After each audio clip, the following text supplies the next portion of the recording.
When you think of a bank that's been growing its profits, unlike most banks, which bank do you think of? Well, Auswide Bank, ABA, comes to my mind. It's the 10th listed bank on the ASX and has outperformed its peers, Suncorp and the Bank of Queensland, year on year and over the past 5 years based on share price performance. It's also backed by Bell Potter as a buy. I'm Jessica Amir with Bell Direct, and joining us today from Auswide Bank is the company's CEO, Martin Barrett. Martin, thank you so much for your company. Thank you, Jessica. Great to be here. So let's start with the introduction to Auswide Bank. What sets you apart from the other regional banks? Auswide Bank started as a regional bank, but over the years it's grown to be a national bank with its products and services supporting customers all over Australia, either via broker network or via partnerships or via customers that find their way to us and like the services and the products that we offer. We see ourselves as being small but nimble, and we see that as being something of a strategic advantage, particularly at a time when organisations can be so complex, so big, and customers can find that really, really difficult to sort of navigate. We pride ourselves on that simplicity and that ability to be able to get to opportunities quickly. So we look at partnerships, so we look at ways that we can improve our broker experience, our customer experience. We jump on opportunities like First Homeowner Scheme very quickly and take advantage of those offers in the marketplace where we can perhaps excel, grow our business whilst supporting customers.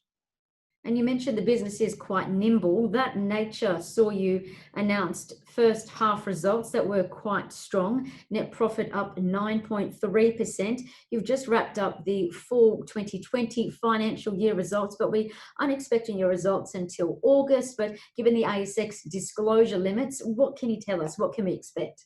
We entered into this second half with a great deal of momentum. And despite the fact that there have been some obvious challenges with COVID-19, that momentum has carried forward through the half year. So that's quite pleasing for us.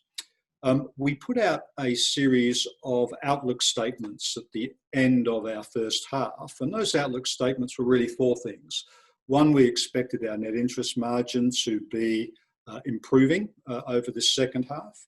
We expected that we would see above system loan growth, albeit system loan growth is quite low given the environment. We also expected that our return on net tangible assets would continue to improve, and in the medium term we were working towards a 10% return on net tangible asset goal, and we were targeting a cost to income ratio of 60% again over the medium term.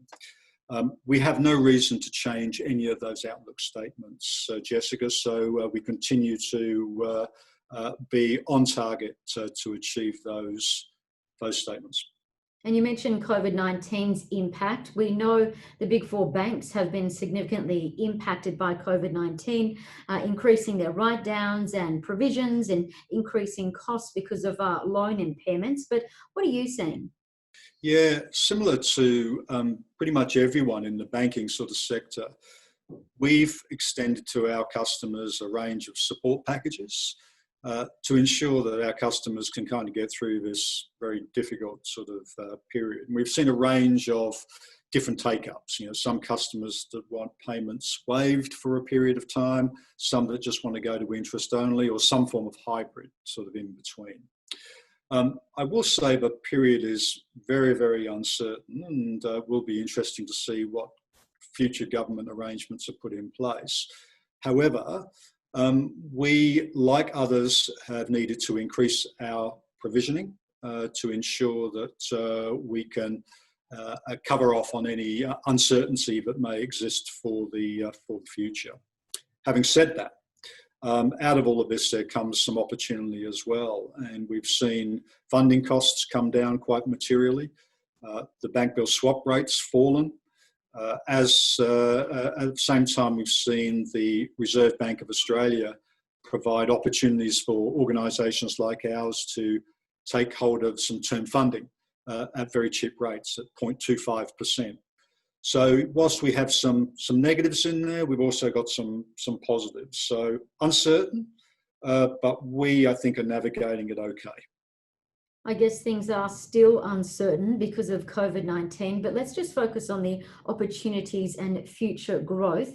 How can Auswide grow in this current tough climate? So we were very successful with the first homeowner grant scheme, which the government put in place to encourage new purchasers, young people to buy new houses. Actually, not always young people, sometimes older people that buy their house for the first time.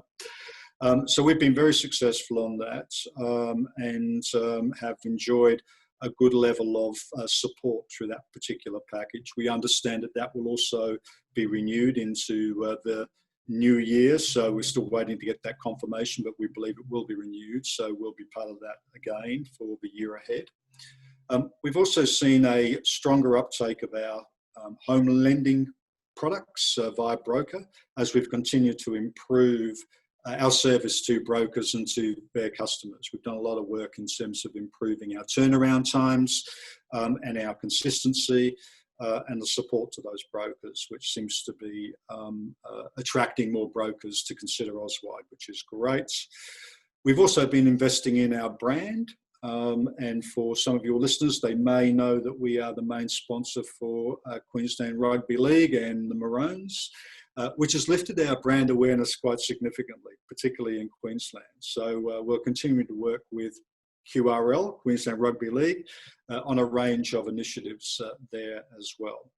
Finally, we have a range of partnerships that we've been building, platforms, and also others that want to take advantage of our capital and our funding capability and our products, and that's providing some exciting growth opportunities for us as well. Well, good luck with the state of origin. But just finally, investors are flocking to companies who remain able to pay their dividends, and you've been growing your dividends for some time now. So how does Auswide stand in regard to APRA changing the capital management and dividend guidelines?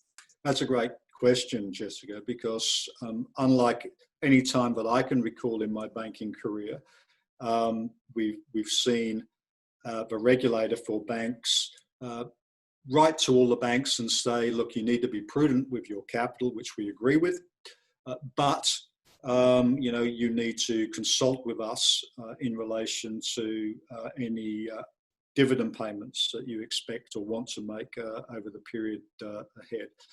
So all I can say there is that we remain strong from a capital perspective, and we believe that we have a case for dividend payments. So we'll work with the regulator to try to make sure that we can pay a dividend out to our shareholders this year. But that will ultimately be a decision that the regulator will need to make. Auswide CEO Martin Barrett, thank you so much for your time. Thank you very much, Jessica. Thank you for watching. For more information about Auswide Bank, head to Bill Direct or contact your advisor.